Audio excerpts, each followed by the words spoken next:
பார்த்தீங்கன்னாக்கா, ஒரு கடன் தள்ளுபடியாகும் சூழ்நிலை. அதாவது கிரெடிட் கார்டு, பர்சனல் லோனு இதெல்லாம் தள்ளுபடியாகும் சூழ்நிலைகள் என்னென்னன்னு பார்க்க போறோம். ஒரு 5 பாயிண்ட்ஸ் மெயினா சொல்றேன். மேற்கொண்டு என்னோட சட்ட தகவல்கள கேட்கணும்னா, டிஸ்கிரிப்ஷன் குடுத்துருக்க நம்பர் மற்றும் இன்ஸ்டா, Facebook ஐடிய ஃபாலோ பண்ணுங்க. இப்போ ஒரு கடன் வந்து தள்ளுபடியாகும் சூழ்நிலைகள். இந்த கடன் என்ன கடனா இருக்கலாம்? அதாவது பார்த்தீங்கன்னாக்கா, விவசாய கடனு, கல்வி கடனு, கிரெடிட் கார்டு, பர்சனல் லோனு.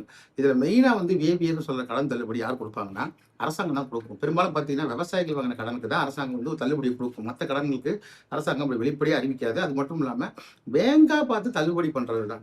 இது வந்து ஆதாரப்பூர்வமா வந்து ஒரு வக்கீல்ட்ட கேட்க முடியாது. வேற எங்கேயும் ஜட்ஜ்மென்ட்டும் கிடையாது.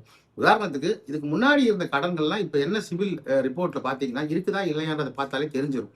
ஒரு குறிப்பிட்ட காலத்துக்கு மேல ஒரு கடன வந்து வங்கியால வச்சுக்க முடியாது. அந்த கடன அவங்க வந்து பல ரெக்கவரி ஃபார்ம்ல வந்து ரெக்கவரி பண்ண பார்ப்பாங்க.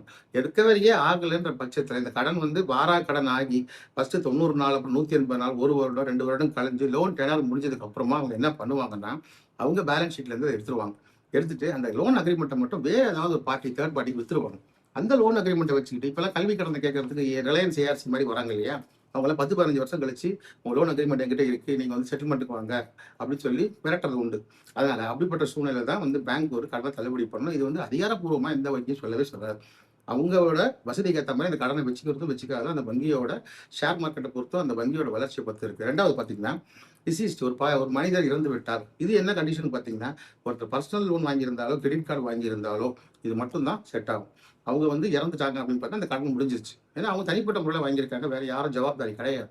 அதனால அந்த கடன பொறுத்தவரைக்கும், பர்சனல் லோன், கிரெடிட் கார்டுக்கு மனிதர் இறந்து விட்டால் டெத் சர்டிஃபிகேட்ட ப்ரொடியூஸ் பண்ணா அந்த கடன் ஒரு முடிவுக்கு வந்துரும். ஆனா சில கலெக்ஷன் ஏஜென்ட் அதெல்லாம் கிடையாது. மனைவி கட்டணும், பையன் கட்டணும் அப்படின்னு சொல்லிட்டு இருப்பாங்க. அதெல்லாம் சுத்த போயி மனிதர் இறந்து விட்டால் இந்த 2 லோனுக்கும் முடிஞ்சிருச்சு. அப்புறம் பார்த்தா மெடிக்கலி இன்சேன். ஒருத்தர் வந்து சுயநலை தவறி விட்டார். அதாவது தன்னிலை மறந்து விட்டார். நெறைய பேர் சொல்லுவாங்க இல்லையா?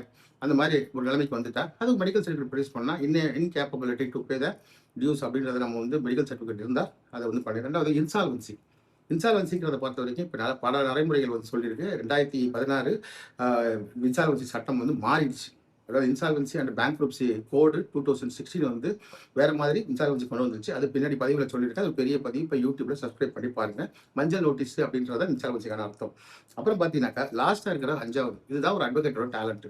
உங்க கடன கட்ட முடியலன்னாக்கா, உங்க பினான்சியல் ஸ்டேட்டஸ் மட்டும் எடுத்து சொல்லக்கூடாது. உங்க பினான்சியல் கிரைசிஸ் மட்டும் எடுத்து சொல்லக்கூடாது.